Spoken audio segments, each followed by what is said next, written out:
Bonjour à tous, dans cette nouvelle vidéo, je vous présente mon coup de cœur que j'ai eu cet été.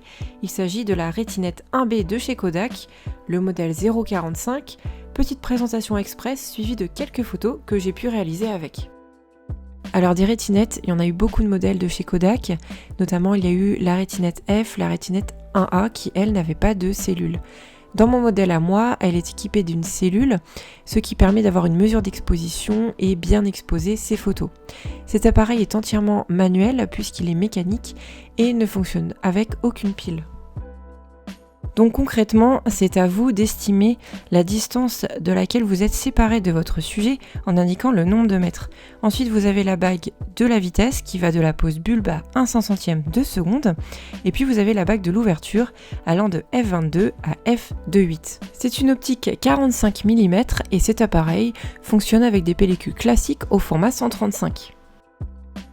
Alors au-delà de son aspect visuel que j'adore, qui fait vraiment vintage, j'ai trouvé la première prise en main très difficile puisque c'est manuel, on ne sait pas vraiment à quoi s'attendre.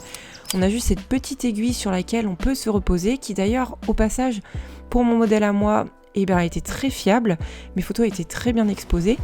Et lorsque j'ai scanné et lorsque j'ai regardé mes photos, j'ai été agréablement surprise puisque c'était vraiment d'une très bonne qualité et j'ai trouvé le piqué très bon.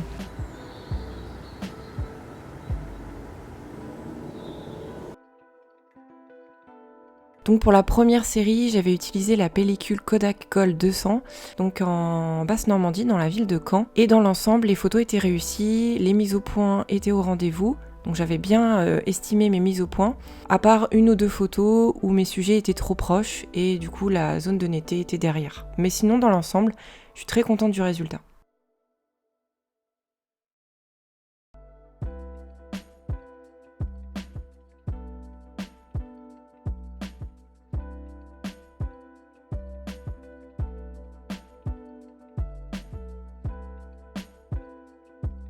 Pour la seconde série, ça se passait à Paris, où j'avais utilisé la pellicule Lomographie Négative Color 100. Dans l'ensemble, pareil, je suis assez contente de mes mises au point, où la zone de netteté était réellement sur le sujet. Je pense que je recommanderais cet appareil pour des photos occasionnelles, par exemple pour des photos de vacances, puisque ça devient assez compliqué une fois que le sujet est proche de nous, on n'est jamais réellement sûr du résultat.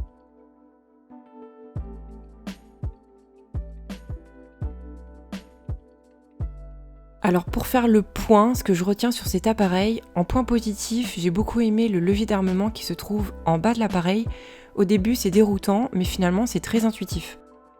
Ensuite, ce que j'ai adoré sur cet appareil, c'est que quand je déclenchais, c'était ultra silencieux en raison de l'obturateur central qui se trouve dans l'objectif. Le point super positif, c'est que c'est un appareil mécanique, donc entièrement autonome. Vous pourrez toujours l'utiliser sur vous sans avoir à penser à une batterie ou à des piles, donc ça c'est super confortable.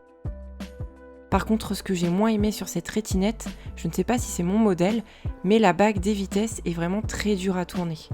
Niveau prise en main également, alors lorsque vous prenez votre photo, il n'y a pas de souci, mais une fois que vous le reprenez à une main pour le porter, vous verrez que l'appareil a tendance à très facilement glisser de la main.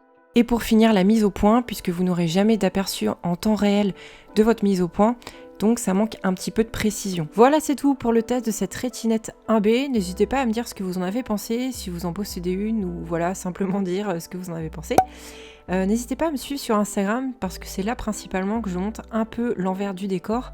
Et en ce moment, je parle beaucoup de tirage argentique que je fais dans ma petite salle de bain.